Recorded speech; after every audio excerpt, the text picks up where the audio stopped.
Salut à tous et bienvenue sur Hashtag. Alors notre invité du jour, on aime ses stories, on retweet ses talents de magicien. C'est Kamel le magicien qui est avec nous. C'est parti. Salut Kamel, ça va?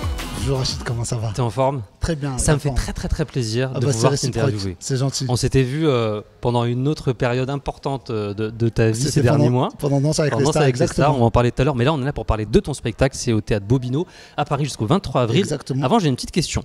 Est-ce que tu peux me confirmer que tu n'as pas utilisé tes talents de magicien pour modifier les questions, modifier ou connaître mes questions pas. avant? Ok, super. Tac. On est d'accord? T'étais en train de checker quand même les questions. Tu vas pas m'improviser un petit tour là. Non, j'ai du mal à lire en fait à l'envers comme ça. Ça tombe, c'est juste en face de moi. Alors dans ton spectacle, tu mêles la grande illusion, tu mêles le mentalisme, tu mêles le close-up et le stand-up. Moi, il y a des mots que je connais, tu vois, stand-up, mentalisme. Close-up, ça veut dire quoi, juste pour les gens qui nous regardent? En fait, close-up, c'est un terme qu'on utilise au cinéma qui veut dire plan serré. Ouais. Et en magie, c'est ce qu'on appelle le close-up, la magie rapprochée. C'est de la magie qui se fait à 20-30 cm des yeux des gens. Donc, très souvent, ça se fait avec des cartes, des pièces. Donc voilà, à l'inverse de la grande illusion où ça c'est plutôt sur scène. Des grosses choses qui se passent. Exactement. Comment tu fais du coup du close-up sur scène? En fait, tu fais monter les gens, on est d'accord? En fait, il y a un cadreur qui est là, c'est filmé, c'est projeté sur un grand écran tout simplement. Ouais. Donc je fais des tours et c'est projeté sur un grand écran. Donc les gens, c'est comme s'ils étaient avec toi, quoi. Exactement. On aurait pu rebaptiser le spectacle Close to Kamel. Et aussi, exactement. Close to Kamel. Dans ce spectacle-là, tu as vraiment plein d'univers, tu interagis avec le public, il se passe plein de choses. Comment tu l'as conçu, ce spectacle, par rapport aux autres? Parce que tu as une longue expérience, toi. J'ai voulu mettre tout ce que j'aimais faire et tout ce que je suis, surtout. Tu me parlais tout à l'heure du stand-up. Moi, je suis né dans une cité, j'ai grandi dans une cité, j'ai grandi avec mes potes qui me charriaient, que je charriais. Donc très naturellement, j'ai décidé de mettre du stand-up et une partie d'humour dans mon spectacle. Ensuite, j'ai voulu mettre du close-up, c'est parce que voilà, j'ai commencé avec ça, de la grande illusion parce que j'aime ça. De la danse, aussi de la danse. Tu parlais tout à l'heure de danse avec les stars. Donc,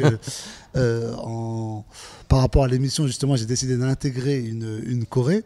Donc voilà, j'ai décidé de mélanger plein de genres assez différents. Tu sors de scène, t'es vidé, t'es lessivé, ou tu continues à faire 2-3 tours, 2-3 shows dans la coulisse? C'est très physique, non, c'est très physique. Il y a de la danse, je saute, du truc, non, c'est très physique. Et est-ce que c'est plus difficile de faire de la magie dans la rue? Parce que toi, tu as fait beaucoup de street magie au début. C'est plus difficile dans la rue, c'est plus difficile sur scène? C'est différent pour les deux ont leur complexité, c'est complètement différent. Deux salles, deux ambiances, quoi. Ouais, vraiment, mais vraiment complètement. Les soucis que je peux avoir sur scène, je les ai pas dans la rue, et les soucis que je peux avoir dans la rue, je les ai pas sur scène. Voilà, c'est vraiment deux arts complètement différents, mais j'aime m'y produire sur les deux. Les deux, c'est deux ambiances, du coup, qui te plaisent aussi. Ouais, complètement. J'aime le contact avec les gens, donc c'est pour ça. Ouais, t'aimes la proximité, les gens t'aiment bien, t'aimes parler avec les gens. Comment, toi, tu t'entraînes? Parce qu'un sportif, on l'imagine en train de s'entraider. Ouais. Tu vois, le chanteur, on se dit, il fait des vocalises. Comment ça s'entraîne un magicien, concrètement? Eh ben, au début, lorsqu'on s'entraîne avec des cartes, on s'entraîne face à un miroir. Ah ouais. Ouais, c'est marrant. Donc on a un miroir et on exécute certaines techniques et on voit si on les produit plutôt bien ou pas trop bien et on voit ce qu'il y a à améliorer. D'accord. Donc voilà. Tu travailles aussi ta gestuelle, ton endurance, ton physique, ou de ce côté-là on est bon? Non, si, ça c'est pour la scène, j'en ai besoin. Ouais. Je fais beaucoup de footing, je cours très souvent parce que c'est vrai que la scène c'est très physique, c'est très épuisant. Mais ça, c'est tout ce qui est... voilà, ça c'est encore autre chose. Le côté cardio, ça, si je le travaille, mais plus pour la scène. D'accord. Donc il y a de l'entraînement quand même. On n'arrive pas comme ça. On n'arrive pas en claquant des doigts. C'est le cas de le dire. J'ai tapé sur internet, sur YouTube, du coup, pour voir tes vidéos. Il y a un truc qui s'appelle Kamel le magicien se fait broyer par un engin de chantier. Comment nous vient l'idée comme ça de se dire, allez, je vais lancer un truc on part dingue. De l'impossible. Je me dis, voilà, ce qui serait marrant, c'est que de faire un tour, mais qu'il y a un danger.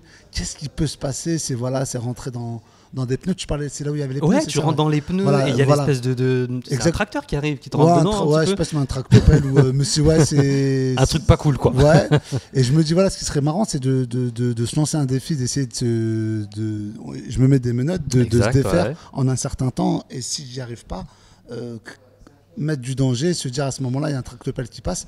Donc voilà, c'est un peu dans ma tête. L'imagination, ça cogite tout le temps dans la tête, quoi. C'est un peu le bordel dans ma tête. Donc voilà, je me fais parfois des kiffs très dangereux, mais je me fais des kiffs. Là, tu penses déjà à des idées, de nouvelles choses? Tous les jours, très sincèrement, tous les jours, à chaque fois, je me dis, tiens, comment je pourrais faire ça? Tiens, j'aimerais bien faire ça. Ça s'arrête jamais, quoi. Et ça te donne du coup des idées. Il y a des gens qui viennent te voir évidemment à Bobino. Est-ce qu'il y a des gens qui croient pas, qui te regardent en te disant non mais Ça va, on ne croit pas. Oui, déjà il y a deux types de public. Il y a un public qui ne veut pas comprendre, qui ne cherche pas à comprendre et qui veut se laisser justement bercer et rêver. Et il y a un autre public qui cherche à comprendre et qui se dit tiens, il y a un truc absolument, il faut absolument que je cherche à comprendre.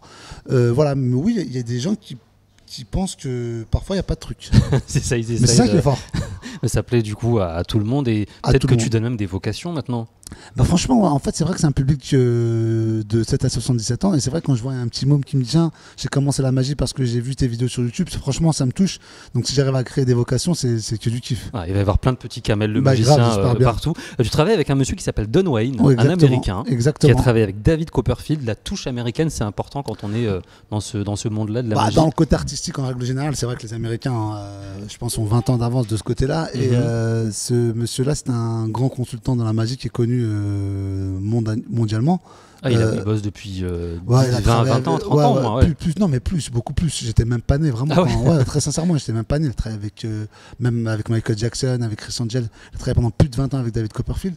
Donc voilà, j'ai eu la chance de collaborer avec lui. Il m'a énormément aidé sur la création de ce spectacle. Quel type de conseil ça te donne, un pro comme ça du truc? Qu'est-ce qu'il te dit du coup? Lui, il va m'apporter énormément de choses. Il va me donner plein de conseils. Il va m'aider aussi à créer des tours. Entre guillemets, je peux lui dire tiens, c'est marrant, j'aimerais faire disparaître ça. Qu'est-ce que t'en penses si on fait ça? Il va me dire non, on va le faire plutôt comme ça va mieux marcher. Donc il m'apporte à tout point de vue. D'accord. Il y a quelques temps, tu as fait Danse avec les stars. Tu as quitté l'émission au bout de 3 semaines, pourtant j'ai voté. Je te jure, quand même, j'ai voté, tout le monde a voté autour de moi. Je viens de croire. Merci. Avec du recul. Est-ce que tu es en train de me dire que je te dois 70 centimes d'euros? On va s'arranger. Tu m'inviteras moi et ma famille à ton spectacle. C'est entre nous, avec grand plaisir. On efface l'ardoise. En tout cas, je l'ai fait avec plaisir parce que moi, tu m'as donné envie. J'aime bien, tu vois, quand on voit des gens comme toi qui, on travaille, qui ont envie de faire le show. Tu avais une super partenaire, Emmanuel Bern. Avec du recul, est-ce que ton élimination maintenant c'est passé ou tu te dis toujours j'aurais aimé aller plus loin? Non, j'aurais aimé aller plus loin. Bien évidemment, j'aurais aimé parce que je pense très sincèrement que je méritais, que je pense que je dansais mieux que certains.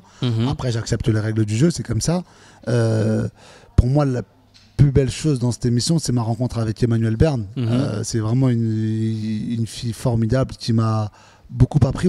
J'ai fait 3 semaines, mais il faut savoir que nous on a commencé 3 semaines au préalable, donc on a fait 6. Donc j'ai fait 6 semaines, j'ai vécu 6 semaines avec cette production, avec Emmanuel, avec toute l'équipe. Donc c'était 6 semaines intenses, c'était du lundi au dimanche non-stop. Donc voilà, j'ai beaucoup appris et surtout voilà, comme je le disais, j'ai perdu un jeu, mais j'ai gagné une amitié.